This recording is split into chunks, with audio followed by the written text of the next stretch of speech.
Bien, muy buenas tardes. Seguiremos con la lectura de la revista Punto Final. Ya. Comencemos. Punto Final, 23 de noviembre de 1971, Fidel en Chile. Llegó el compañero Fidel a lesear al país. Sale Salvador Allende, presidente de Chile, y Fidel Castro. Leamos sobre las reflexiones sobre la visita de Fidel. Veamos las reflexiones que hace Punto Final sobre Fidel. Esperemos que no sea mucho. Oh, mansa reflexión, pues. Está bien, pues ya, leamos la reflexión entera. Dice: limitaciones imperiosas de cierre de esta edición nos impiden hacer un análisis global a la visita de Chile del compañero Fidel Castro, primer ministro del gobierno revolucionario de Cuba, pero no obstante utilizaremos algunos de sus discursos en el norte, así como sus conversaciones con los periodistas, entre los que se contaba un enviado especial de Punto Final para adelantar algunas opiniones. No está más de señalar la importancia que tiene la visita de Fidel Castro en Chile, después de un largo aislamiento de la Revolución Cubana en el pleno de las relaciones con estados de América Latina. Ha correspondido al gobierno chileno del presidente Salvador Allende romper esa situación. En efecto, una de las primeras medidas que tomó el gobierno de la UP fue restablecer las relaciones diplomáticas con Cuba e intensificar las relaciones comerciales que se habían reiniciado parcialmente bajo la anterior administración.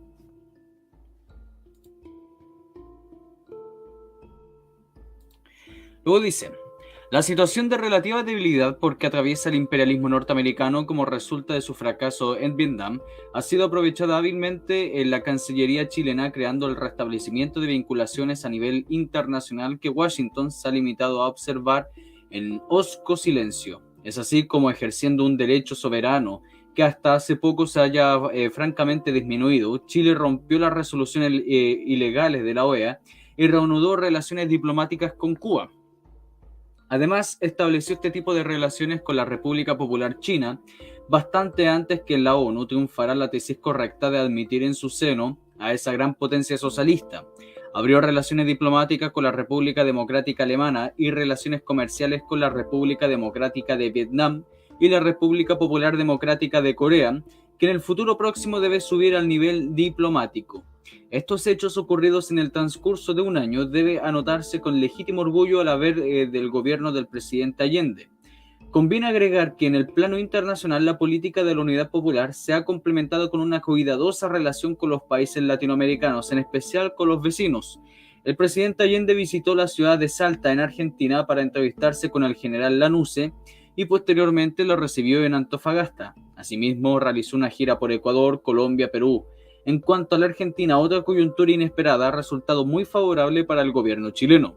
En efecto, ese país vecino, gobernado por una camarilla militar, tiene serios problemas con su rival, Brasil, derivados del hecho de que en el Pentágono y el Departamento de Estado, además de las inversionistas yanquis, ha hecho que el régimen del terror de Garrastazu Medici, su enclave más importante en el continente.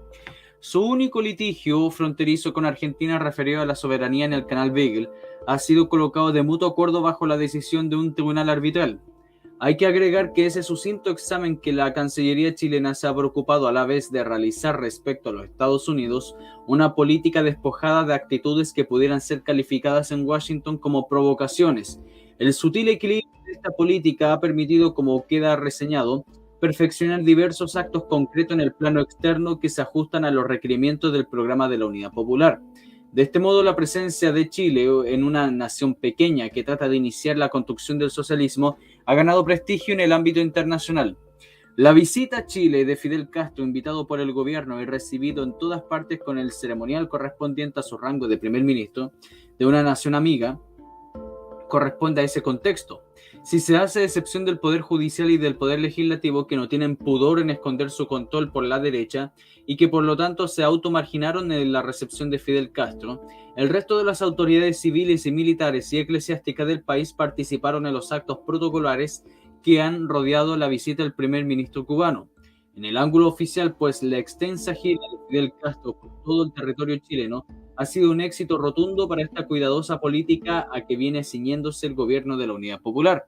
Pero esta misma circunstancia ha hecho que el compañero Fidel Castro, deba autolimitar sus palabras, aun cuando la clamorosa acogida que le han brindado en todas partes los trabajadores y los jóvenes chilenos ha hecho que su gira se parezca muy poco a otras de los visitantes extranjeros.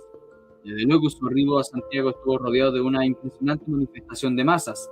Un periódico calculó en cerca de 1 millón las personas. Bueno, ese es una exageración, no hubo 1 millón. Creemos que la cifra no es exagerada. En las provincias de Antofagasta, Tarapacá, Concepción, que había visitado hasta el cierre de la edición de Punto Final, el entusiasmo popular fue desbordante. Excedió con mucho la fuerza organizada de los partidos de izquierda que, como es natural, efectuaron una activa movilización. Los partidos socialista, comunista, MIR, vieron como su militancia se plegaba con entusiasmo espontáneo en las manifestaciones que rodearon la visita de Fidel Castro.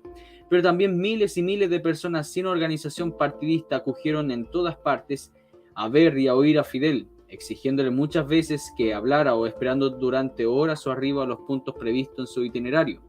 El compañero Fidel se mostró en Chile tal cual, sencillo, cordial, ajeno al mareo del poder y distinto por completo no solo a la dura falsificación que de él o de la Revolución Cubana hace la propaganda imperialista, sino que además muy lejos de la estereotipada figura del dirigente político que es corriente en nuestro país, su estilo directo y sincero buscando en todo momento el contacto personal con la masa y rehuyendo del paternalismo que suplanta la orientación que emana de los propios trabajadores. Creemos que va a dejar una huella saludable en Chile. Las características peculiares del proceso chileno, que más arriba hemos procurado describir en uno de los aspectos, el internacional, produjeron sin embargo limitaciones que recortan los alcances más vastos que pudo tener la visita de Fidel. Esto se tradujo en la permanente vigilancia de la derecha sobre las palabras del líder cubano. Parlamentarios reaccionarios y voceros de la prensa derechista estuvieron prestos a denunciar la intervención de Fidel Castro en la política interna chilena, cada vez que él habló. Asimismo, algunos órganos de la prensa extranjera cumplieron su labor de amedrentamiento tomando la visita de Fidel a Chile como prueba de una absoluta identidad entre los procesos revolucionarios. Este tipo de actividades obligó a Fidel Castro a mantener cauteloso enfoque en sus intervenciones públicas, de modo de no dar pretexto al enemigo para disparar contra el gobierno de la Unidad Popular.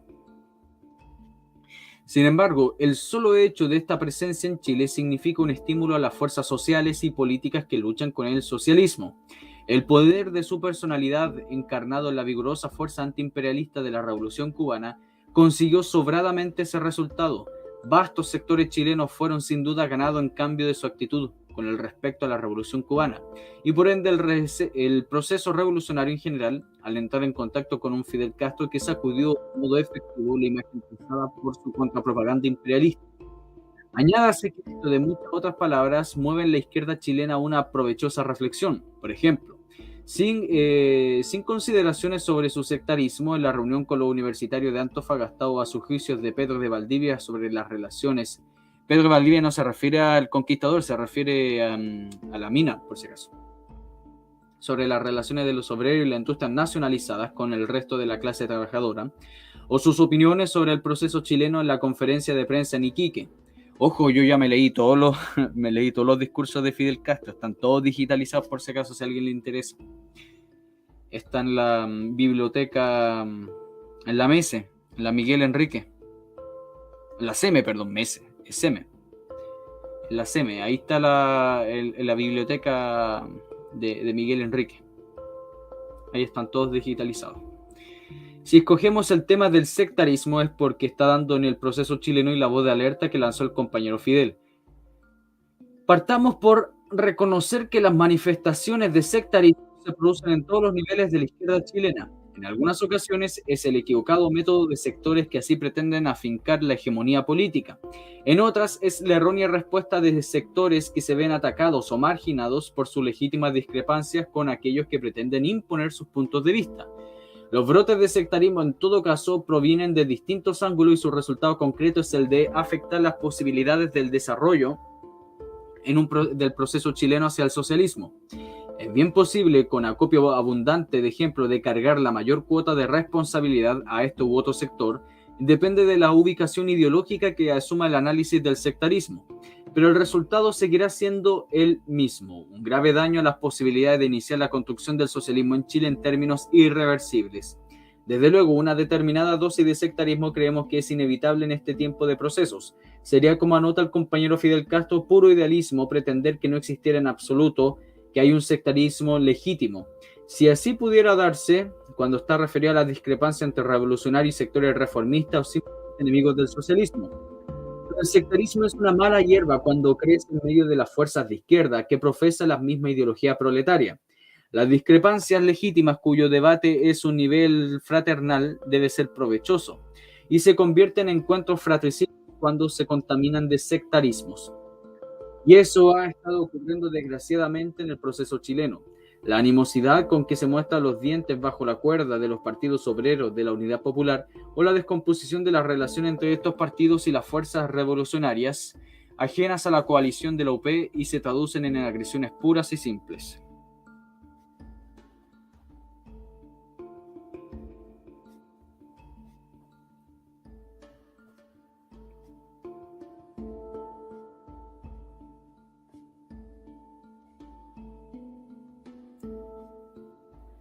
Ya. A ver, dice, en Chile no es aún demasiado tarde como para emprender una labor sincera destinada a extirpar el sectarismo de las relaciones de los partidos que se orientan en la ideología revolucionaria. La lucha de cada uno de estos partidos por ganar el derecho a conducir las masas hacia el socialismo puede manejarse con métodos legítimos, sin temor a confrontar públicamente distintos puntos de vista. Punto Final reitera una vez más su propósito de siempre de servir de tribuna a todas estas tendencias revolucionarias. Saltémonos todo eso, porque está hablando de la revista. Hay un imperativo de unidad revolucionaria que ningún sector de la izquierda chilena puede pasar de alto. El enemigo de clase está ahí, ni siquiera agazapado, sino que aún más maniobrando con desenfado para recuperar el terreno perdido, instalando la plaza fuerte del Estado burgués, manteniendo un puño en el control de las instituciones que no han sido ni siquiera rozadas. El enemigo de clase se ha reagrupado y está empeñado en una ofensiva creciente. Desde los tribunales, el parlamento, la prensa y ciertos niveles de los cuerpos armados, etc., levanta cada día nuevas vallas al avance popular y no podrán ser sobrepasadas si no existe un grado de unidad revolucionaria mínimo. Infiltrado en las propias filas de la unidad popular y en la administración pública, el enemigo de clase hace cuanto puede para ahogar la institucionalidad burguesa y en un proceso de masas que necesita un campo holgado para crecer y desarrollarse sin riesgos de un brusco retroceso. Es muy cierto, como ha señalado el Partido Socialista, que cualquier conciliación con el enemigo, ya sea la burguesía o el imperialismo, es un retroceso que pone en peligro el proceso. Pero además, mucho más amenazante es el sectarismo que corroe el cuerpo político de la clase trabajadora. En los hechos, esa enfermedad de la izquierda constituye el mejor favor que se le puede hacer a la reacción. Así se ha visto, por ejemplo, con las derrotas sufridas por el conjunto de la izquierda en numerosas elecciones gremiales. El triunfo derechista celebrado con alborozo, ha rubricado la nefasta tarea cumplida por el sectarismo de la izquierda. Creemos que para vencer el sectarismo hay que alzar la mira de la izquierda, hay que colocar como centro el objetivo que persigue, el socialismo, y dejar a un lado para los efectos de un diálogo fructífero las incidencias que entran en la posibilidad de llegar a acuerdos. No desconocemos que esto es difícil, pero si no se intenta ahora, cuando los agravios producidos por el sectarismo todavía no alcanzan un punto intolerable, que será posible jamás. No será posible jamás. Nuestras proposiciones pueden adolecer de cierto grado de idealismo, lo reconocemos, pero más aún el prurito de pasar sin tacha en un riguroso examen ideológico político, pretendremos reiterar planteamientos unitarios para la izquierda, en cuyo seno actuamos y de lo que somos parte. No acabamos de entender por qué cada fuerza no puede desarrollar sus tareas de crecimiento militante y de preparación revolucionaria sin entrar en choque entre sí. Si una fuerza política crece y gana prestigio conductor ante las masas, en el actual periodo será porque está combatiendo en mejor forma al enemigo de clase, no porque luche con ahínco para aplastar a partidos revolucionarios. Pocas dudas caben en el derecho de dirigir o compartir la dirección del proceso que se ganará en el seno de las masas, combatiendo a los enemigos fundamentales, a la burguesía, al imperialismo. Ese derecho es la recompensa de los revolucionarios. Los sectarios que introducen ese veneno, cualquiera que sea su emblema político, no pueden obtener sino fragmentación y en consecuencia debilitar a las masas para el enfrentamiento de sus enemigos. En la fase actual del proceso, además, conviene distinguir muy claramente un fenómeno que no por conocido deja de producir desconcierto muchas veces. Hablamos del reformismo, que aqueja sectores del movimiento obrero. Es una pesada herencia que no se puede remover de la noche a la mañana. Pero la enfermedad del reformismo es ajena del organismo de la clase obrera y de los sectores que sufren, y no se convierten por ello en enemigos del proceso revolucionario. Son aliados transitorios de los sectores reformistas de la pequeña burguesía que ejercen hoy un visible dominio en el aparato institucional. Pueden ser perfectamente ganados a sus posiciones revolucionarias y aún esos sectores de pequeña burguesía reformista perder su hegemonía ideológica e incorporarse también en gran número a las tareas liberadoras del proletariado obrero y campesino. Es por eso que en esta etapa reviste tan grande importancia la lucha ideológica para rescatar del reformismo a sectores obreros, para ganar a la ideología proletaria de la pequeña burguesía que apoya el socialismo, para unificar en una palabra la gran masa en términos revolucionarios y darle una conducción correcta. Esto, lejos de nuestro ánimo de ideologizar en exceso estas reflexiones sobre la unidad de las fuerzas revolucionarias provocadas por las palabras de Fidel Castro, que simplemente se limitó a esbozar el problema. Pero creemos que una rápida fundamentación de estos pensamientos era imprescindible. Estamos conscientes que teniendo clara la razón ideológica en la unidad entre revolucionarios, lo importante es verificarla entre los hechos. Es un hecho evidente que para muchos ha comenzado a aparecer esta coyuntura y está escurriéndose entre los dedos. En ese trance es legítimo que quienes luchan por el socialismo, por sobre todas las cosas, dejen oír la fraternal claridad de sus críticas y la confronten directamente con la experiencia de las masas, buscando mantener viable la alternativa revolucionaria. Que eso ocurra no justifica ni hace permisible que el intento de diálogo se vea frustrado por los dicteríos, ni que el análisis se sustituya por el desprecio. La experiencia de la Revolución Cubana en el primer Estado socialista de América Latina debe oírse con atención. Su ardua lucha antiimperialista en una contribución a todos los pueblos del mundo, para Chile significa un acervo de enseñanzas muy valioso en el que ellas tienen un general. Por ejemplo, este aspecto del sectarismo y de la necesidad de superarlo para unir el conjunto de las capas revolucionarias del pueblo.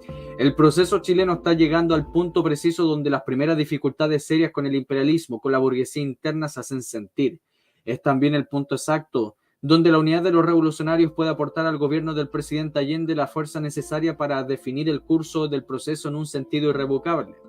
La visita de Fidel Castro y sus palabras, aún dentro del forzado marco de las limitaciones que impone el cuadro político chileno, hacen surgir estas consideraciones, pero aun cuando no contáramos con su experiencia apuntando a la necesidad de combatir el sectarismo, ese vicio es ya demasiado notorio como para que rehuyamos a abordar la tarea de combatirlo.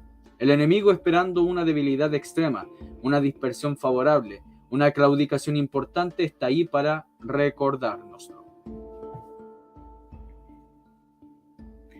Benninger con la ultraderecha, no, eso no nos interesa. Es sobre la cuestión de la Universidad de Chile.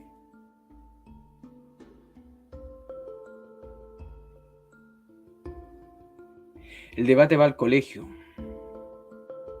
de periodistas. Leamos esto, porque es cortito, y aparece el Augusto Olivares, que este es un personaje que ha pasado a la historia muy solapadamente.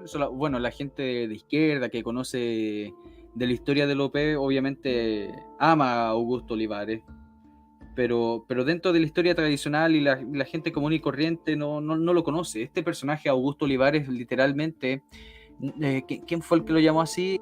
Era como el Goebbels de Allende, imagínense, así de importante era. Augusto Olivares.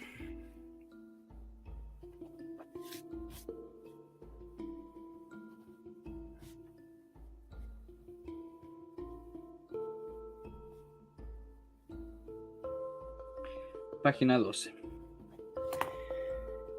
En la segunda semana de diciembre se realizarán elecciones en el Colegio de Periodistas. Se renueva la mitad del Consejo Nacional, o sea, eligen 5 consejeros de la totalidad de los consejeros regionales. El sector independiente de la izquierda propicia de la reelección en el Consejo Nacional de Augusto Olivares Becerra, miembro del Consejo de Redacción de Punto Final y actual director de Televisión Nacional. Para el Consejo Regional de Santiago, asimismo, postula la reelección de Manuel Cabieses Donoso, director de Punto Final y vicepresidente de la Comisión Nacional Relacionadora de Periodistas de Izquierda. Desde abril de este año, cuando se efectuó la primera Asamblea Nacional de Periodistas de Izquierda, se ha venido liberando una intensa lucha ideológica en el periodismo chileno. Los periodistas de izquierda organizados en una comisión nacional relacionadora en que tienen representación de los partidos comunistas, socialista, MIR, Radical, INMAPU y los independientes de izquierda y ahora la recién formada Izquierda Cristiana, han estado impulsando la tarea que señaló esa primera asamblea. La más importante es desde luego luchar por liberar los medios de comunicación del control que sobre ello ejercen los grupos anárquicos y el imperialismo. Este planteamiento que ha ido penetrando los vastos sectores de trabajadores de la prensa, radio, televisión y cine es resistido duramente por la derecha. Los sectores reaccionarios no solo se han movilizado dentro de Chile para conservar su situación de privilegio en materia de presión de los medios de información, han acudido incluso a la desacreditada Sociedad Interamericana de Prensa, que en su última reunión en Chicago prácticamente se negó a oír un representante de la prensa popular de Chile, Francisco Galdálmez, director del vespertino Última Hora. La CIP aprobó un cambio en un informe sobre la situación de la prensa en Chile elaborado por Agustín Edwards Eastman, propietario de la cadena El Mercurio de la prensa El Mercurio. Edwards, que fue ejecutivo de CIP pasado reciente, vive ahora en Estados Unidos, donde ha trasladado el cuartel general de su negocio para evitar presentarse a los tribunales chilenos. El jefe del poderoso consorcio financiero publicitario causó grave daño al país con operaciones ilícitas del banco que lleva su apellido. Por otra parte, la apertura por el Estado de un poder comprador de acciones de la compañía manufacturera de papeles y cartones ha desatado una campaña de la derecha, tanto la democristiana como la nacional, contra el gobierno de la UP. Tanto el PDC y el Partido Nacional se han puesto en pie de guerra para proteger el carácter privado del monopolio que fabrica el papel en Chile. Esa empresa que la dirige Jorge Alessandri, expresidente de la República, hoy otra fábrica de papel, Inforza, que pertenece al Estado. Pero el mayor número de producción de celulosa y papel está en manos de la compañía manufacturera que preside Alessandri. Hay sectores de trabajadores, como en el FTR, o sea, el Frente de Trabajadores Revolucionarios, que plantean la expropiación de todas las empresas periodísticas privadas y agencias de publicidad en que sean administradas por sus propios trabajadores al servicio del conjunto de clase trabajadora. En el plano gremial, los periodistas han logrado en sensible avance de coordinar unitariamente sus luchas. El Colegio de Periodistas, no obstante, tal como ocurre con otros organismos profesionales, sufre la mayoría derechista. En su Consejo Nacional hay 4 dirigentes de izquierda, 2 comunistas, un independiente de izquierda y un simpatizante socialista contra 6 democristianos y nacionales. En otros colegios profesionales, como que lo que agrupa a los abogados, los médicos, etc., la situación es aún más desfavorable para la izquierda. Las victorias que existen en esas instituciones, muchas veces emboscadas detrás de la acaparación política democristiana, señalan con claridad el fenómeno que ocurre en los procesos como el chileno. El Colegio de Periodistas, por su parte, ha estado por muchos años bajo el dominio derechista y manejado por los representantes de la empresa, en especial del Mercurio. No obstante, los periodistas de izquierda han venido aumentando su fuerza, y la primera Asamblea Nacional efectuada en abril ha rendido sus frutos unitarios. En la próxima elección del mes de diciembre, esa unidad permitiría no desperdiciar votos, de manera de hacer triunfar a los 3 candidatos del Consejo Nacional: Augusto Olivares, independiente de izquierda; Simón Eterovich, prosocialista; y Gustavo Pueller, comunista. Para el Consejo Regional de Santiago, la izquierda ha presentado 7 candidatos: 3 comunistas, un socialista, un radical y uno de la izquierda cristiana y uno independiente de izquierda. La lucha sobre los sectores reaccionarios será reñida. Se librará el calor de un intenso debate ideológico entre los que luchan por la implantación del socialismo y los que se oponen al avance de los trabajadores.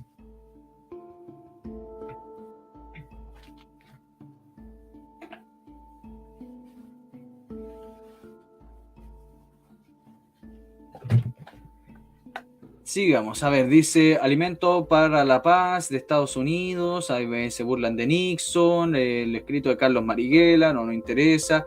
FTR a la conquista de la clase trabajadora. Esto sí es, bueno, más bien es prácticamente lo mismo que siempre, pero el FTR es una filial del MIR, por si acaso. A ver, ¿cuánto es? Ya, pues leamos esto, pues. Leámoslos, porque de repente sale una perlita por ahí. Datos del FTR. Página 18. Ya dice, a fines del mes se realizará el primer encuentro nacional del Frente de Trabajadores Revolucionarios, que ya fue organizado a nivel de la provincia de Santiago. La reunión nacional del FTR se hará en las vísperas del sexto Congreso Nacional de la Central Única de Trabajadores CUT, convocado para el 8 de diciembre. El FTR, que ha sido organizándose en las diversas provincias del país, quiere llevar al Congreso de la CUT el mayor número posible de delegados, aun cuando el reglamento que dio a conocer esa central deja al margen de representación directa a los sindicatos con menos de 100 socios. Sí, pues si no era nadie. Pero eso no significa que sea menos importante. Tenían gente y tenían voz, entonces también no hay que preocuparse por los números. El FTR se plantea como unidad de clase trabajadora y de allí la participación de la CUT para tratar de ganar la dirección del movimiento obrero, aun cuando el FTR no es una organización sindical en sí misma, ya que se define como una corriente de opinión política que agrupa a los sectores revolucionarios de los trabajadores chilenos.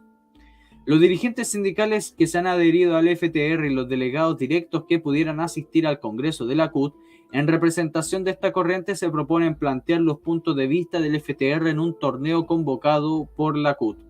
Un vistazo al programa del FTR permite formarse un panorama de esta organización que a fines del mes adquiría fisonomía nacional. Desde luego plantea que en las actuales circunstancias en Chile, la única forma de continuar la marcha ascendente del proletariado hacia la conquista de sus objetivos históricos, la única posibilidad de liberación de los trabajadores de las cadenas de explotación y de la servidumbre, la única posibilidad de destruir el régimen capitalista y la única posibilidad de construir el socialismo es luchando decididamente por la conquista del poder por los trabajadores. A este respecto, el FTR se propone impulsar esta lucha a partir de la organización y la movilización directa de los trabajadores por reivindicaciones de clase.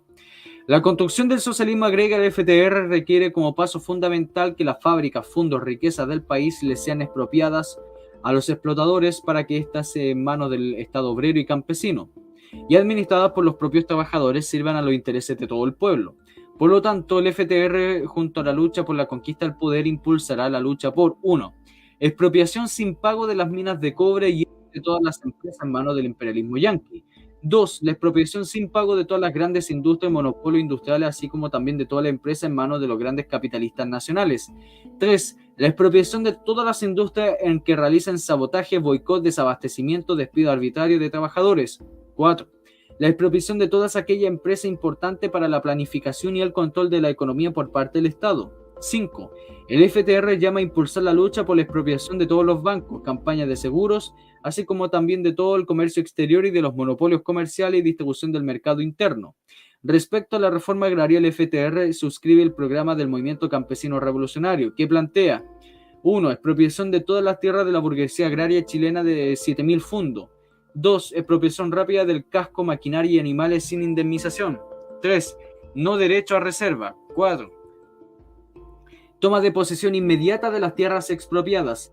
5. Fortalecimiento y desarrollo de los consejos comunales campesinos como órganos de poder obrero campesino que tomen a su cargo las tareas de organismo del agro. Todo esto implica el establecimiento de una nueva ley de reforma agraria. O sea, hacer lo que Gabriel Salazar desea más que nada en el mundo. O sea, generar organismos, formas de cabildo. Organizaciones de tipo cabildo, donde exista un poder descentralizado, en otras palabras, soviets. Eso querían hacer. En cuanto a la batalla de producción, el FTR dice que no es hoy el día de la tarea fundamental de los trabajadores chilenos. La tarea fundamental de los trabajadores chilenos es la batalla por la conquista del poder.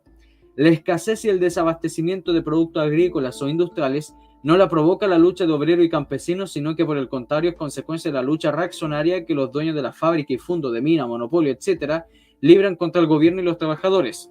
Por ello, la lucha por aumentar la producción es primero la lucha por más fábricas y fondos para el pueblo. La batalla de la producción solo puede ganarla a los trabajadores que toman el control sobre la fábrica, los fondos y los medios de producción en general.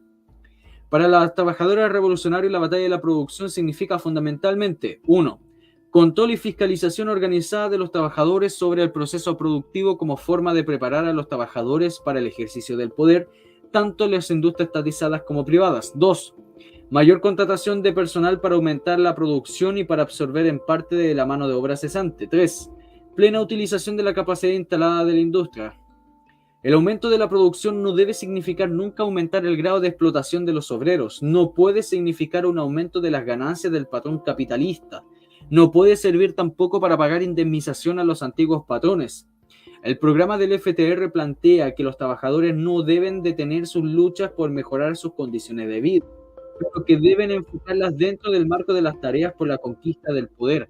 Así que cuanto la cesantía propone declararla una calamidad pública, exigir que las industrias trabajen con toda su capacidad instalada, contratando mayor personal, poner al agro en plena de producción, desarrollar un plan rápido de industrialización en base al fortalecimiento social de la economía, desarrollar un plan de obras públicas, vivienda, crear brigadas de trabajadores para una semana estatal, perdón, para una empresa estatal de construcción, crear subsidios de cesantía automático con cargo de empresas privadas, luchar por la organización de los cesantes para que participen en la CUT con plenos derechos. El FTR considera que el derecho a la vivienda confortable, higiénica y sólida es un derecho esencial de todo el pueblo. La clase dominante añade, los empresarios privados y la construcción ha hecho que esta necesidad de los trabajadores es un negocio suculento. Por lo tanto, el FTR plantea 1.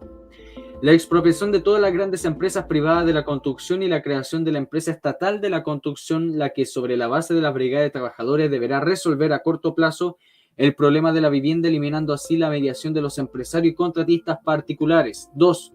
La expropiación de los grandes rentistas propietarios de las viviendas y grandes mansiones de lujo destinados a estas últimas a fines culturales, educacionales y de utilidad pública. 3. La congelación de los arriendos. El monto de los arriendos no deben exceder el 10% del presupuesto familiar. La obligación de pago debe terminar una vez cumplido el plazo de 5 años, después del cual el Estado garantizará el uso de la vivienda sin necesidad de pago a todos los trabajadores.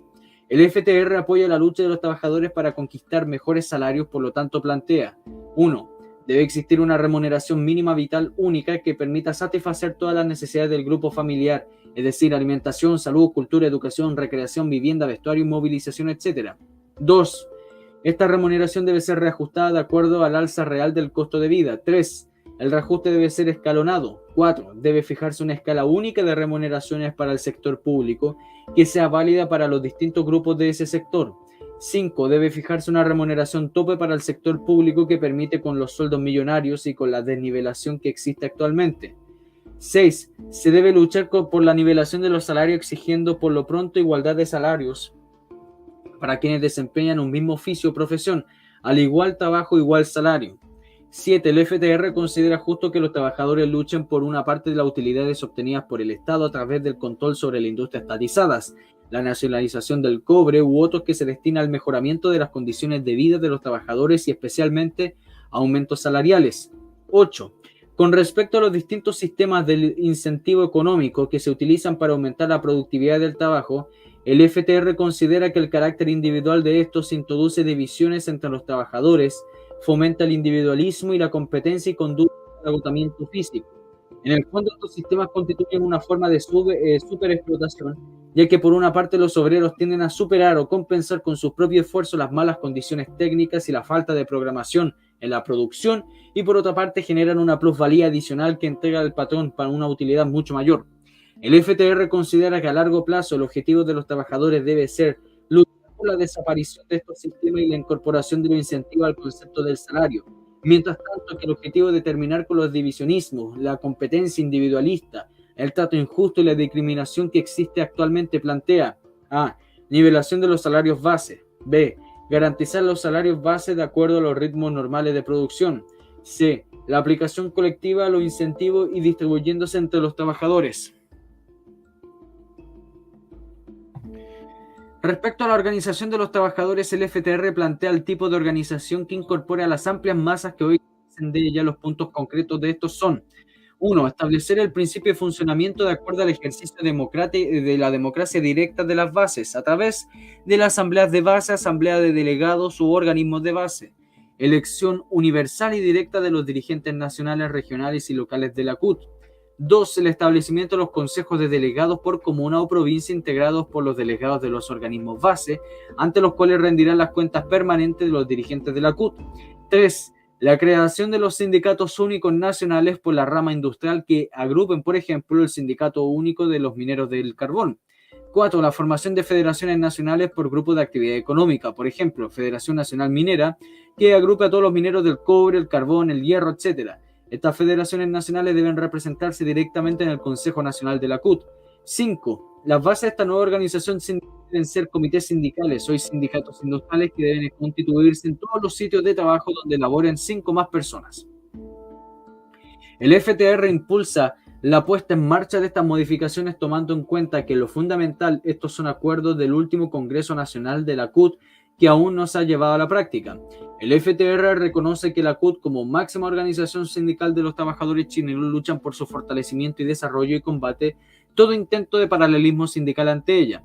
El FTR luchará, sin embargo, por conquistar la dirección de la CUT para imprimirle una orientación revolucionaria a la lucha de la clase trabajadora y combatirla resueltamente en el seno de las organizaciones laborales, las prácticas burocráticas y reformistas que entraban en dificultad las luchas revolucionarias de los trabajadores.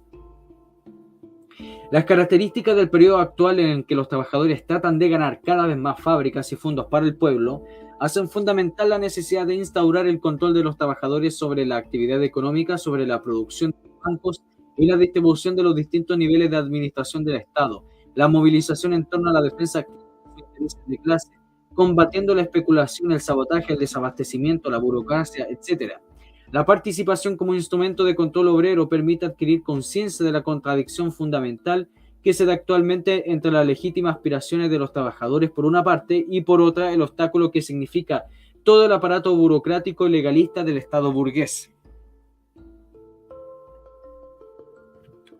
La participación permite a los trabajadores adquirir mayor confianza en su poder de organización e ir fortaleciendo sus posiciones y formando cuadros dirigentes a través de la práctica diaria de este control, agudizando las condiciones de los trabajadores y el Estado burgués. El objetivo fundamental de la participación debe ser poner la actividad económica del país, el Estado, la organización y los organismos del gobierno bajo el control democrático y revolucionario de obreros y campesinos. El FTR señala, sin embargo, las limitaciones que ésta participe. La participación de los trabajadores solo será efectiva con el Estado socialista, donde los obreros ejercerán totalmente el poder. No hay participación verdadera sin revolución socialista. Por lo tanto, el FTR plantea las empresas fiscales y la administración pública, impulsar el control obrero en la administración de todas las empresas fiscales o sociales, incluso autónomas, en todas las organizaciones de la administración pública, siendo aplicar la fundamental, las normas básicas de participación de los trabajadores en la dirección de las empresas del área social mixta, del convenio CUT y gobierno. B. Combatir las prácticas burocráticas, tecnocráticas y reformistas en la dirección de las empresas en relación de la dirigencia de los trabajadores. C. Exigir a los ejecutivos de los organismos directivos, etcétera, den cuentas periódicos de su funcionamiento. Los trabajadores deberán tener derecho a destituir a aquellos funcionarios dirigentes que no cumplan su misión de defender los derechos de los trabajadores en su conjunto. D. Exigir una real participación de los trabajadores en las decisiones sobre inversiones, remuneración y de distribución de excedentes de planificación, etc. En la empresa mixta, el FTR plantea destacar el carácter capitalista de la empresa mixta, donde el capital estatal está asociado con el capital privado cuyos intereses son antagónicos a la clase trabajadora. B.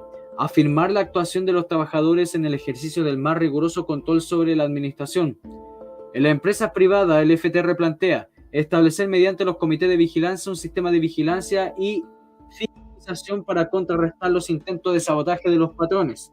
B. Ejercer el control obrero de la producción y de la distribución, luchando por la plena utilización de la capacidad instalada e interviniendo en la planificación de la producción y fiscalizando la contabilidad y las utilidades de las inversiones de las empresas. ¡Ay, qué leen! O sea, que escriben esta gente, ¿no? Agonía del dólar y la resurrección del oro.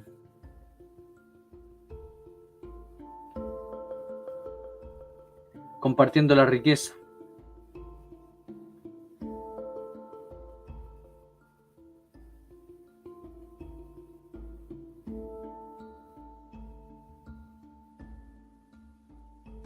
Esto no lo voy a leer, pero lo voy a dejar anotado para después yo sacar algún datito por acá.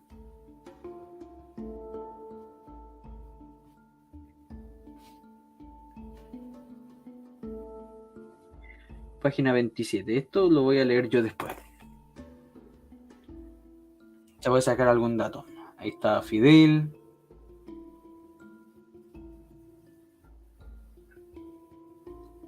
Los cristianos y la revolución, la lucha armada. Mire, podemos leer un par. Podemos leer un par. Leamos este de la lucha armada, a ver. Que es cortito. Dice: al finalizar la conferencia de Iquique, se le preguntó a Fidel si él volvería a tomar las armas. Fidel dice: ¿tú qué quieres que yo te responda? Me hace una pregunta personal a mí. Si yo estoy dispuesto a luchar por otro país, yo soy voluntario como las circunstancias determinan que sea necesario. Es decir, si me preguntas tú si yo volvería a ser el soldado combatiente, es una vocación, yo no he renunciado a esa vocación. Otra cosa es que si mis obligaciones, mis responsabilidades y si las conveniencias de aquellos quienes fueran a ayudar que aconsejaran ir a otra vez, o ¿cómo es? Si las conveniencias de aquellos a quienes fuera a ayudar aconsejaran ir otra vez, comprendes, mi disposición teórica es absoluta, 100%. Ahora no soy yo quien determina si puede o no hacerlo. Tú comprenderás que es mucho más fácil ser guerrillero que estar en el gobierno. Tiene mucho menos trabajo un guerrillero combatiente que alguien que tiene responsabilidades de gobierno. Es la más dura prueba que se puede imponer a todo revolucionario en el gobierno porque le afecta como un deber, como una obligación, no como un placer. Y nosotros hemos aprendido por lo menos a ser combatientes, no sabíamos nada de gobierno y después tuvimos que aprender un oficio que tuvimos que aprender eso. Es mucho más difícil hacer gobierno. Uy, parece trabalengua como lo dijo. Ya. Sigamos. ¿Nos leemos otra revista? ¿Qué dicen ustedes? ¿Nos leemos otra revista o la dejamos hasta acá? Compañero.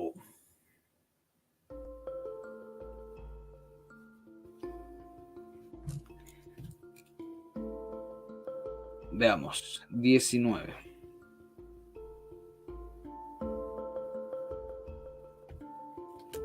Ya, pues veamos. Vamos a ver otra revista.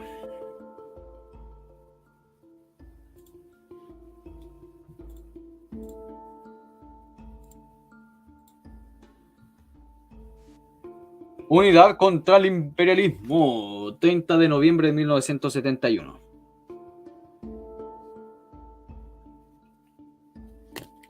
Veamos. Unidad contra el imperialismo. Fidel Castro sosteniendo una niña. ¿A quién les parece? Ahí tienen una foto, pues no tenemos un presidente que le gusta estar rodeado de cabros chicos para mostrarse que es como infantil, tierno y todas esas cuestiones. Mira, ahí tienen a Fidel Castro con una niña.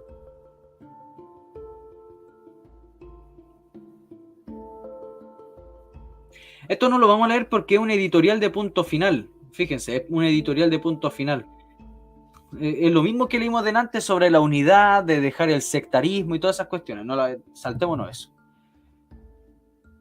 A los estudiantes de Concepción, las tesis de la Revolución Cubana, que eran las del Che, tienen plena vigencia.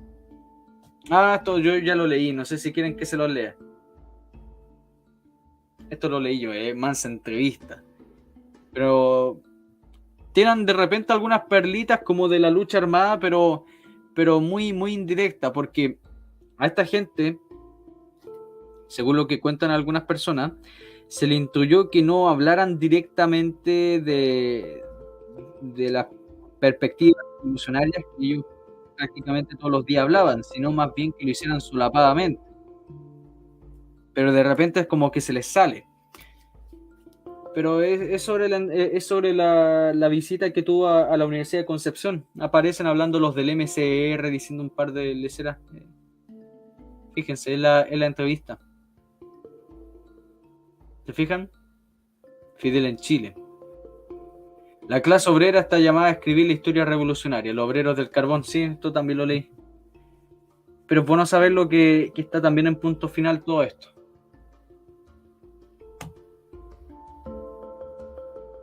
Ya lo tengo todo resumido. Esta es buena, esta de acá. El mitin de Puerto Montt es bueno. Y el que se hace en Santiago, la alcaldía de Santiago también es bueno. Bueno, me refiero porque entré a hartos datitos.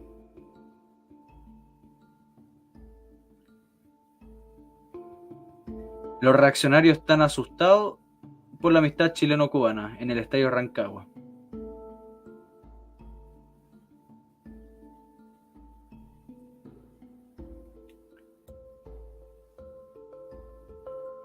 De nuevo está con una niña. Sí, pues si se tienen que rodear con cabros chicos para mostrarse que son muy buena gente. Muy buena gente. Voy a anotar acá. Esto eran entrevistas y discurso. Saltamos a otra revista. Vamos a leer otra revista. Porque este era de puro discurso.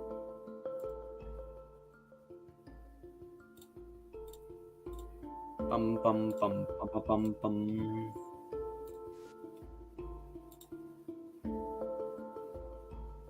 Ya ahí está.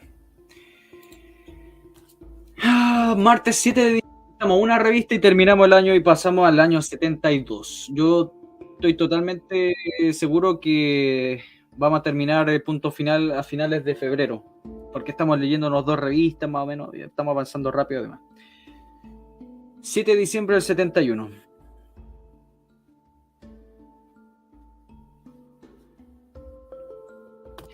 Fidel trapeó con la derecha.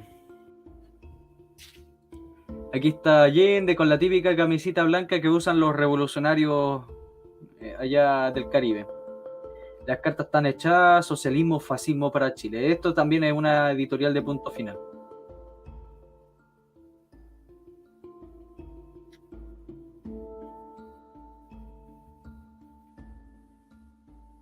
Ah, no, esto es más de...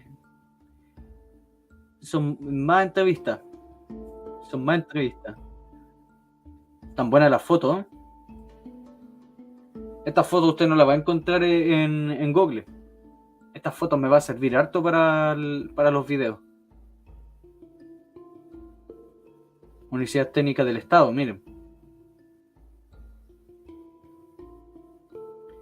Alcalde de Santiago Ignacio Lago prende en el pecho de Fidel una medalla que lo declara hijo ilustre de la capital chilena. ¿Sabían ustedes de eso? Mira, ahí tienen.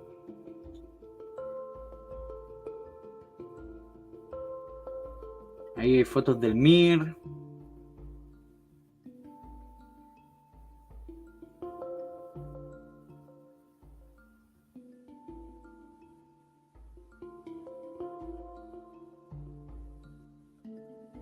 Revista Las tropas de alta montaña en los Andes. Mira, ahí está Fidel Castro, mira.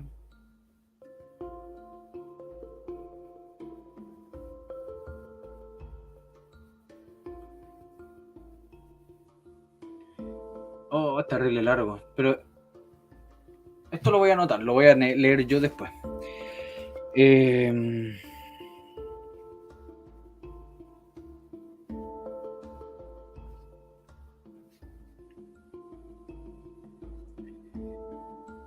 Y esto es la página 44. Mire, esto es interesante porque Fidel analiza, aunque igual yo ya lo sé, pero igual.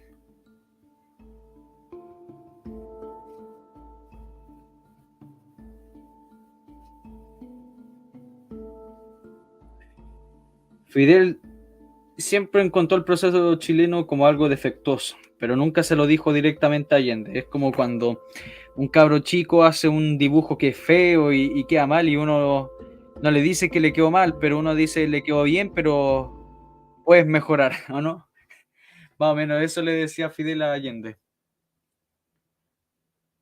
obviamente con la lectura marxista. El grupo de... Oh, esta foto es increíble, miren, esta yo no la conocía, miren, el grupo de los 80, de los cristianos por el socialismo. Todos estos tipos que están viendo acá son curas, por si acaso, son curas por el socialismo. En la embajada de Cuba. Puros curas, son puros curas.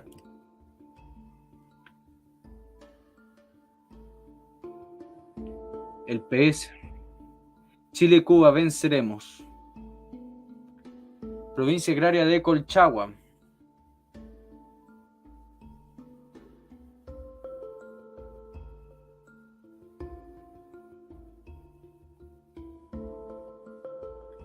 Los niños chilenos se acercaron a Fidel.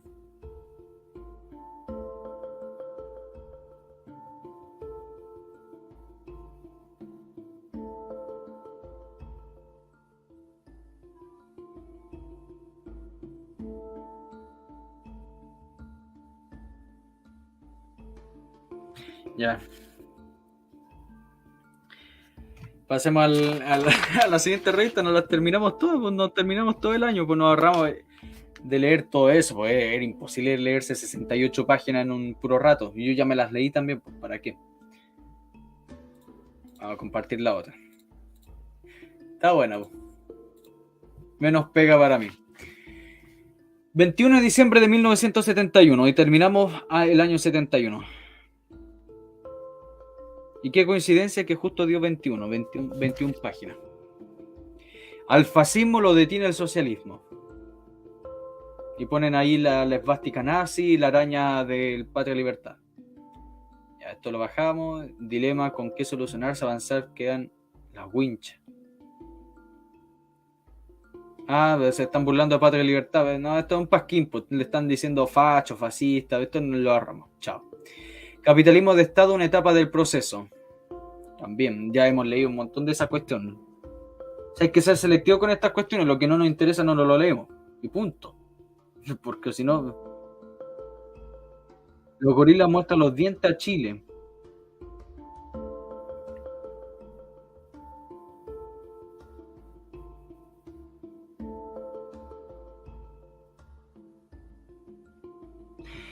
Los brasileños no les gusta el... Ya, veamos esto. Vamos a resumir esto. Brasil contra la UP. Página 14. Ahí vamos a ser selectivos con lo que leemos. A ver, dice...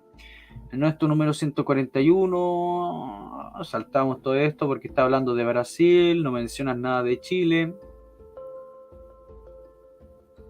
No mencionas nada de Chile. Acá estamos. Quedémonos acá. Dice, punto final, pregunta punto final. Los últimos acontecimientos en Bolivia demostraron la clara interferencia de los gorilas brasileños. Muchos latinoamericanos comienzan a temer el surgimiento de un subimperialismo brasileño. ¿Cómo ven ustedes esa cuestión? El MR8 dice, creemos que todos los pueblos latinoamericanos deben estar atentos a la creciente agresividad de la política de la dictadura brasileña. Los militares aquí tienen teorías peligrosas sobre el asunto. El general Golbery do Couto e Silva, uno de los mayores ideólogos del golpe, cuadro del importantísimo de la Escuela Superior de la Guerra, tiene incluso un libro donde expone sus puntos de vista. Dice que Brasil es el escudo atlántico democrático y que ocupa una posición estratégica para la defensa del mundo occidental. Según el general, esto implica que debe garantizar una posición al resto de Latinoamérica y derechos a Brasil, cabeza aparte del mundo. El libro sería ridículo con sus gráficos, organigramas y lenguaje castrense mediocremente intelectual si el gobierno no fuera quien es y si los últimos hechos no estuviesen confirmando sus propuestas. Creemos que los pueblos latinoamericanos deben movilizarse para combatir el peligro del expansionismo de la dictadura brasileña. La estrategia del imperialismo norteamericano está atribuyendo al régimen brasileño la función de bastión reaccionario en América del Sur. Es una fórmula nueva donde se cambia el uniforme del gendarme, si bien este sigue siendo el mismo, pero la importancia de la dictadura brasileña en los combates contra los intereses populares latinoamericanos está aumentando últimamente. En el 71, por ejemplo, Garrastazu Medici estuvo reunido con Pacheco Areco de Uruguay y Pastrana Borrero de Colombia y ahora fue a Washington a visitar a Nixon. El ministro de Relaciones Exteriores brasileño estuvo con toda Centroamérica firmando acuerdos y cediendo préstamos de millones de dólares para ser empleados en la compra de manufacturas brasileñas. Los ministros de Relaciones Exteriores del Perú y Venezuela visitaron Brasil y estos son apenas ejemplos de una ofensiva diplomática con los países del régimen represivo. La intervención brasileña en Bolivia fue clara.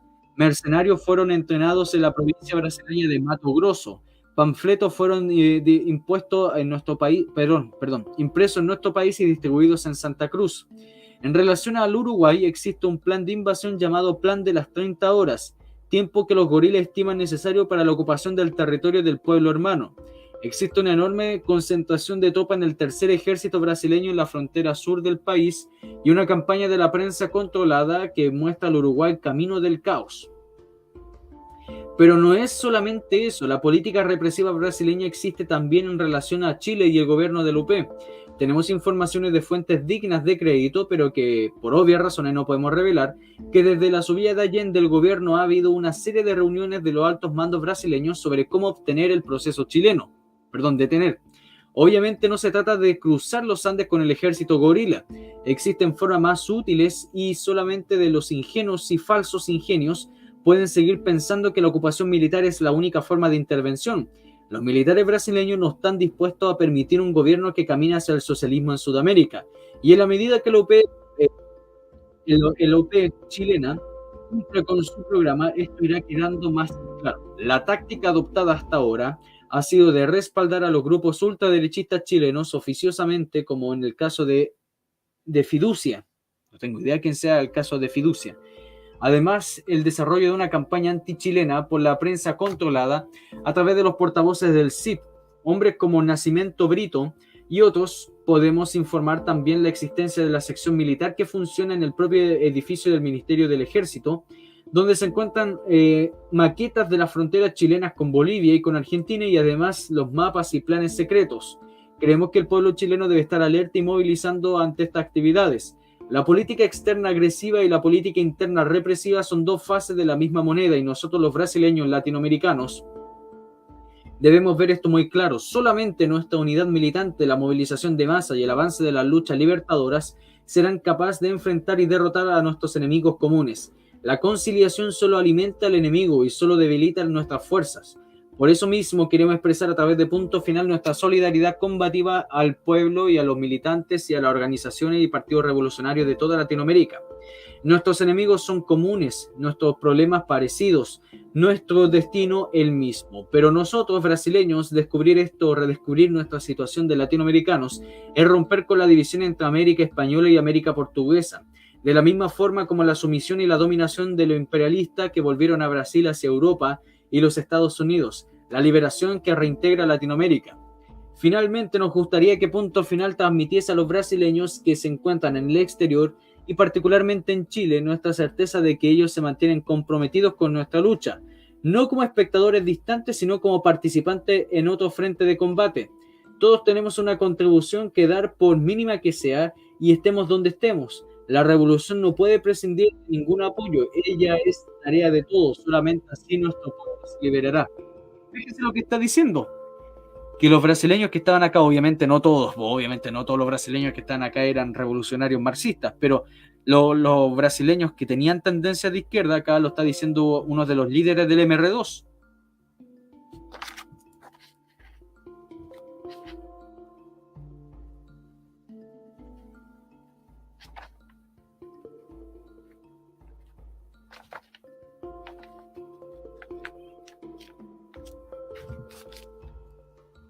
Ya, sigamos. La batalla del papel. Esto es el... ¿Cómo se llama esta cuestión? Sobre la compañía del cartón. Que después las próximas entregas ahí van a aparecer más. Pero esto lo vamos a anotar. Vamos a dejarlo anotadito. No lo vamos a leer. Ya lo hemos leído harto. Sobre la compañía manufacturera de papel y cartones.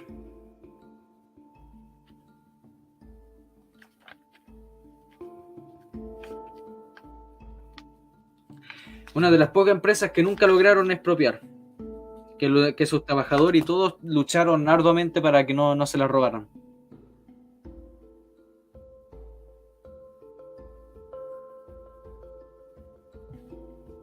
Cuando el pueblo hace justicia, los comités de defensa de la revolución, CDR, son los pilares del proceso cubano, las masas organizadas. Pensar que era acá en Chile. Uruguay.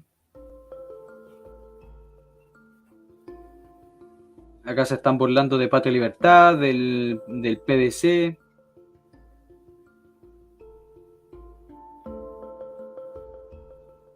Y era, pues se acabó el año 72 y acá se están burlando de la marcha de las mujeres por las cacerolas.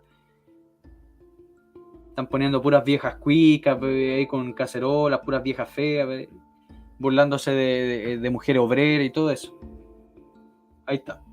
Punto Final burlándose.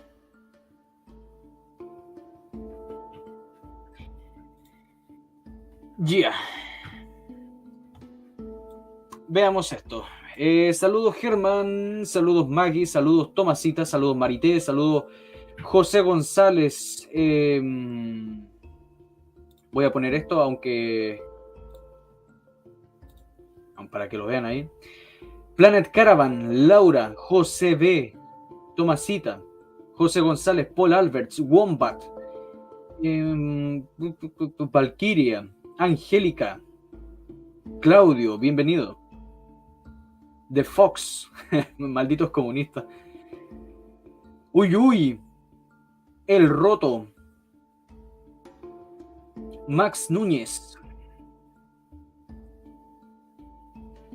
Infoguerras, Jorge Ulloa, María Ofelia, Albertino Pinochet, Jorge Ulloa, Don Arminio, José González, Diego Stú. Sí, Diego Stú eran curas. El grupo del 80 eran puros curas por el socialismo. Dentro de la Iglesia Católica habían tres partes que estaban ligadas a la UP. Estaban las masas católicas que se influenciaron por el marxismo y también se organizaron en grupos políticos, como el caso del MAPU, que eran gente que salió de la DC pero se fue al marxismo, pero seguían siendo católicos la gran mayoría, y luego la izquierda cristiana, que también mantendría su línea marxista católica. Ahí está, lo vimos el otro día con Bosco Parra. Por otro lado estaban también lo que es la Iglesia Joven. Y la Iglesia Joven por lo menos nunca se declaró abiertamente marxista, pero por sus frutos los conoceréis. Y luego estaba también lo que es el grupo de los 80 y después pasaría a ser el grupo de los 200. 200 curas, religiosos, diáconos y todas esas cuestiones católicos que eran marxistas.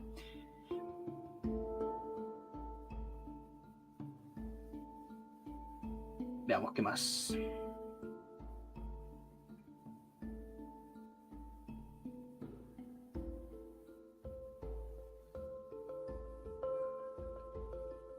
A ver, veamos qué dice. Saludos Arminio y eso. Sí, por lo menos los dibujos son divertidos. Se burlan acá. A mí igual me dio cierta risa, pero la gente, si uno ve las fotos de la época, las mujeres que salieron con las cacerolas no eran como muestra acá ese burla punto final. Muchas eran mujeres de clase media, de clase baja, muchas militantes de DC por si acaso. La gente piensa que eran pura gente de derecha y no, había mucha gente de DC. Por eso la DC se iba a empezar a distanciar de la UP producto del daño que recibieron muchas de las militantes DC, que lanzaron papas con navaja, le lanzaban piedras, habían un par de disparos, cuestiones turbias, muy malas. Y entonces ahí casi le mandan una acusación constitucional al ministro. ¿Quién era el que estaba ahí? Oh, se me olvidó.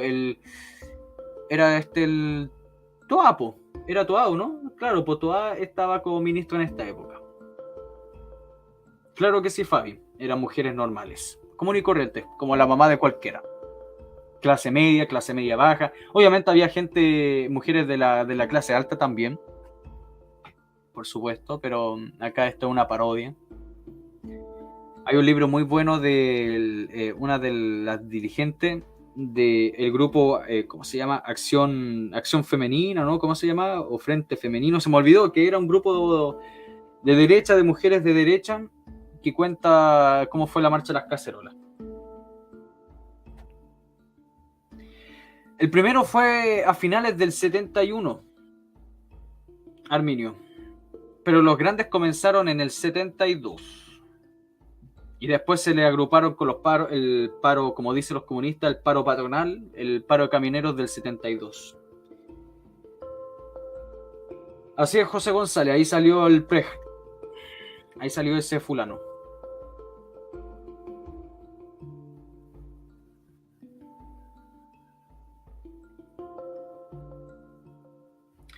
¿Cuántos negocios turbos que tienen hoy en día se ven? Como el caso Karina Oliva y Gracie Hasle.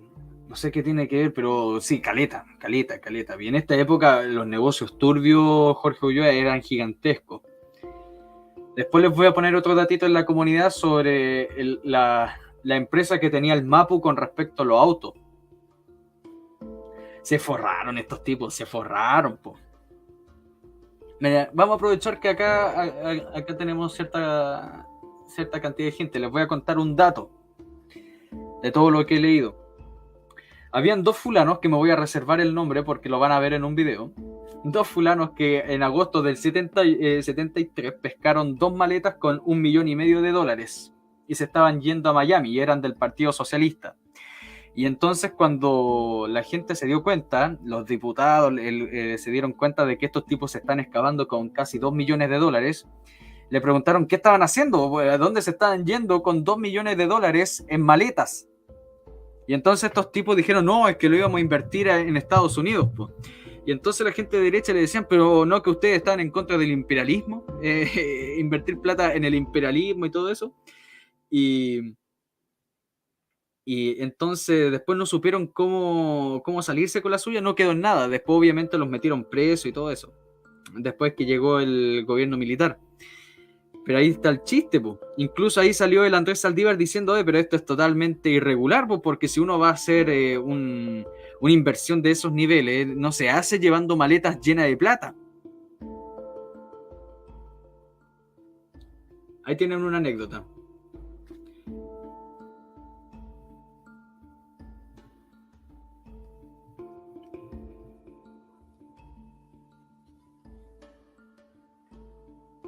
Comunista hipócrita, claro que sí, pues si se forraron.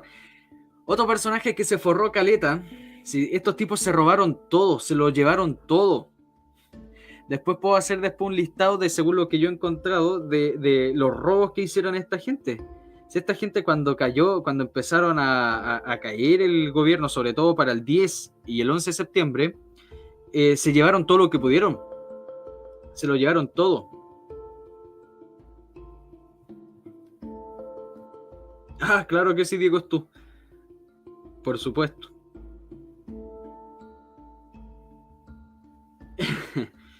Y así de chiste, pues no, así increíble. Y ojo, mucha gente se equivocó con lo que dije hoy día, o sea, con lo que publiqué en la comunidad, sobre este sujeto que dijo de que iba a llevar a 30.000 hombres de los cordones industriales al barrio alto. No fue el Coco Paredes, por si acaso. No fue el Coco Paredes, fue otro personaje. Incluso, miren, yo creo que acá se van a dar cuenta, es el padre de un personaje que aparece harto en política de hoy en día, e incluso está vinculado con el CERVEL. Y es desagradable, un tipo desagradable. A ver si se dan cuenta quién es. Yo creo que el Arminio capaz que al tiro sepa quién es. El Coltan se dio cuenta. No publicó eso. Se llamaba el comando de Degüello. No, Enrique.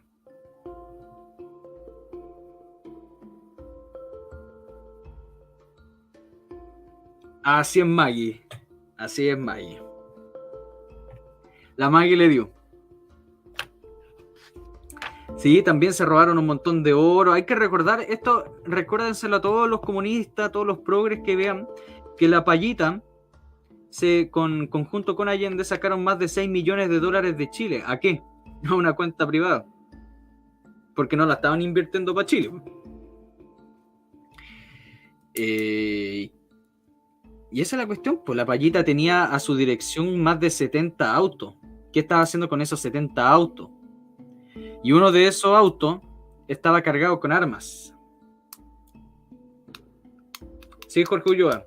Sí, José González. ¿Se dieron cuenta ustedes? Sí, se dieron cuenta. El premio es para la Maggie. Ella se llevó la estrellita, el 7. Ese hombre lo echaron porque él era intendente de Santiago, y cuando fue la época del paro de camioneros, mal llamado paro patronal, él era intendente de Santiago, si no me equivoco, y el Congreso lo echó de su cargo por mal trabajo, por abuso. Y después Allende lo ubicó porque era parte del Partido Socialista dentro de las direcciones de la PDI. Primero estaba el Coco Paredes, luego estaba el Arsenio Pupín y por último estaba este sujeto. Ahí tiene datitos, pues datos. Y era, pues, claro que ese José González, ese mismo, que es bastante desagradable ese sujeto. Bueno, el libro que estoy leyendo sobre las relaciones internacionales. Caro, escaso, pero bueno. Bueno, además el escritor Joaquín Fermanduat es de derecha, o por lo menos liberal, pero no es izquierdista, y lo conozco yo, así que es buenos libros, buena fuente. Incluso ella explica cómo fue mirado internacionalmente con la CIA y todo eso, el caso del secuestro de Schneider y todo eso. Sobre las platas que hubo. La gente piensa, oh, metieron un montón de plata, la CIA prácticamente no puso nada. Incluso lo que había puesto la CIA no lo usó. No lo usó. Es que ahí está la cuestión, Fabi. Porque hay gente resentida por envidia y gente resentida por sufrimiento. Y entonces está la gente resentida por envidia porque yo soy penca y este otro tipo que es más inteligente que yo logró lo que yo no pude y entonces es resentida por eso. Y hay otra gente que es resentida, o más bien que ha pasado mucho sufrimiento, y entonces obviamente lo que se pierde es la gente que sufre, que ha pasado miserias toda su vida, que son pobres, que no han logrado acceder a las cosas que realmente necesitaban. Hoy en día lo mismo pasa. En la época del denominado neoliberalismo pasa, ya no es tan notorio, pero pasa. Y entonces también está la gente que pudo haber logrado algo y fue incapaz de hacerlo. Y entonces de ahí viene el engrosamiento de las masas que la izquierda siempre logra por medio de eso. Porque obviamente si uno va a lugares donde hay mucha gente pobre, y entonces uno va con el discurso, ustedes son pobres por el imperialismo, ustedes son pobres por la oligarquía, claro que va a pescar. Reducir a toda la gente que se une a la izquierda o que se unió alguna vez a la izquierda porque eran resentidas, no lo vería yo tanto así. Yo pienso que veían a la izquierda, por lo menos la gente del UP, como una forma de salir de sus miserias. La gente pobre, la gente ignorante, claro que ellos sabían, no sabían a lo que iban. Simplemente pensaban que de esa forma se iban a solucionar sus miserias. Ustedes fíjense el caso, pues mire, fíjense el caso de los pobladores, pues, de la gente que no tenía casa. Claro, a la vista moral, que se toma en un terreno es inmoral, es un robo. Pero esa gente no tenía casa. Vivían en una caja con cartones y con 5 o 7 hijos y con suerte comían una vez al día sabandija y basura. Y entonces llegaban unos fulanos del MIR y les decían, su problema es por culpa del capitalismo, ustedes son pobres por el capitalismo, ustedes son así de miserables por el capitalismo.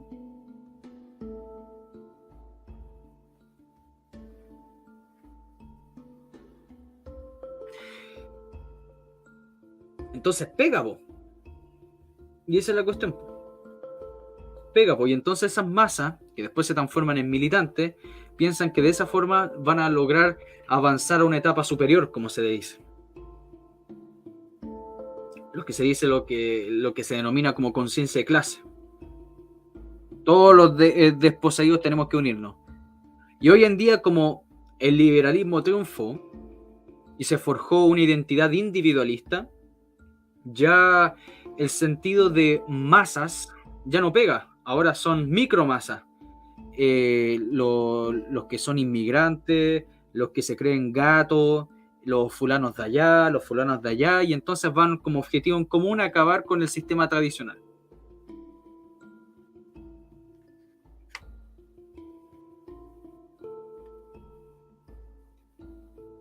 Claro que sí, digo, estoy totalmente de acuerdo. Ese es el... Todo uno lo comprende, uno lo comprende. Aunque en los análisis, el análisis tanto objetivo como subjetivo de la realidad que tienen los marxistas en muchas ocasiones es correcta. La cuestión es en las soluciones que ofrecen. Y los problemas de las contradicciones dentro del sistema actual también muchas veces son ciertas. Pero esas contradicciones antes supuestamente eran producto del mismo sistema uno. Ahora muchas veces esas contradicciones son hechas por uno mismo y apoyadas por el sistema. ¿A qué me refiero? O sea, antes uno era pobre porque no tenía nada. Y hoy en día es pobre porque uno está endeudado porque yo y además el sistema mismo me hacen gastar y consumir. Y entonces me endeudo con el banco, hipoteco la casa, el auto y después quedo en la calle. Entonces el marxista analiza la contradicción y dice, acá hay gente pobre por culpa del capitalismo.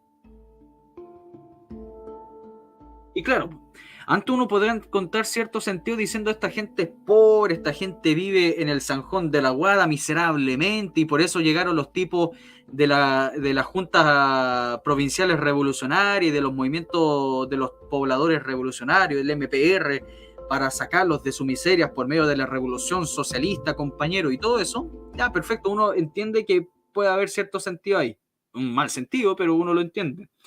Pero hoy en día muchas de las contradicciones que existen en el sistema actual, utilizando lógica marxista, es hecho por uno mismo. Claro, los marxistas van a decir, no, el mismo sistema lo que te obligó a llevar que uno hiciera eso. Pero ¿quién rayo a mí me obliga a gastarme mi plata de la AFP para comprarme un auto nuevo y quedarme endeudado? ¿Quién me obligó a renunciar a mi empresa y generar una pyme que nunca funcionó?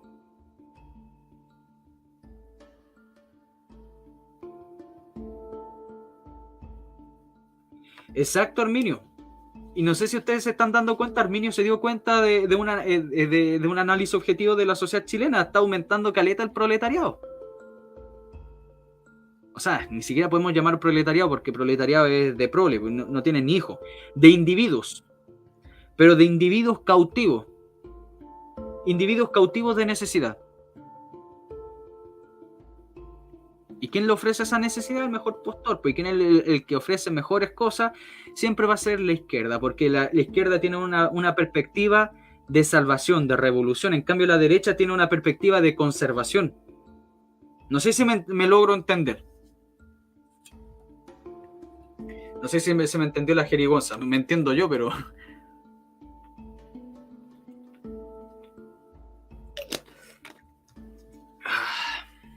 Ya sé la cuestión.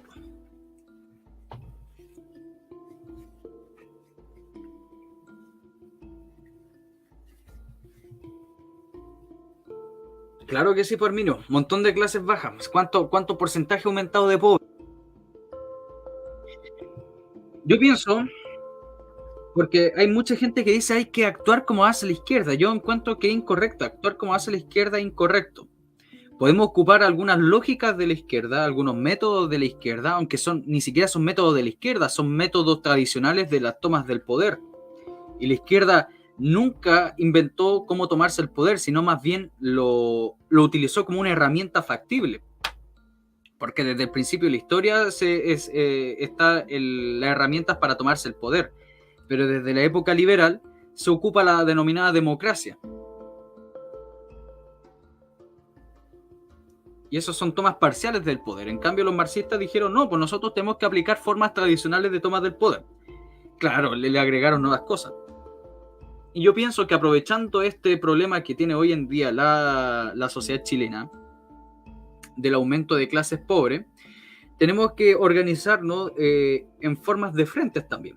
Actuar de la misma forma que hizo el MIR. No de manera revolucionaria ni en ese sentido, sino más bien generando frentes de masa. Frentes nacionales de masa. No con un objetivo de clase, sino como un objetivo nacional. Esa es la diferencia entre los marxistas y nosotros. Los marxistas tienen objetivos de clase, nosotros tenemos un objetivo nacional. sobre problemas nacionales. ¿O no?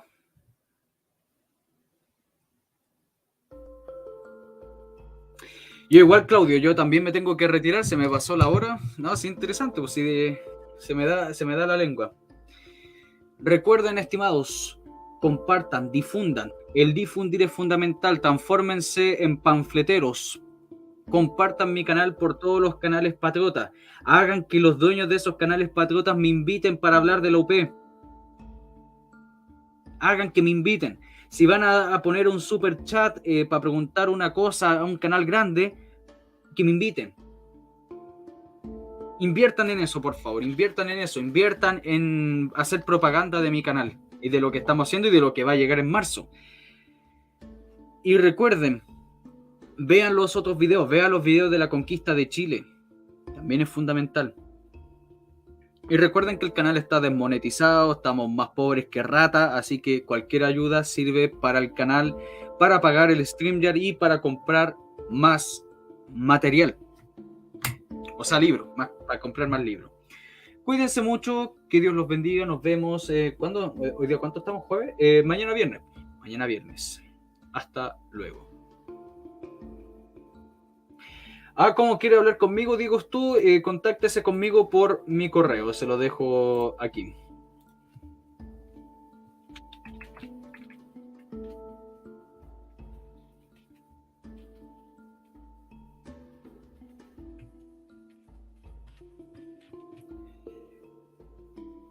Ahí está. Hasta luego.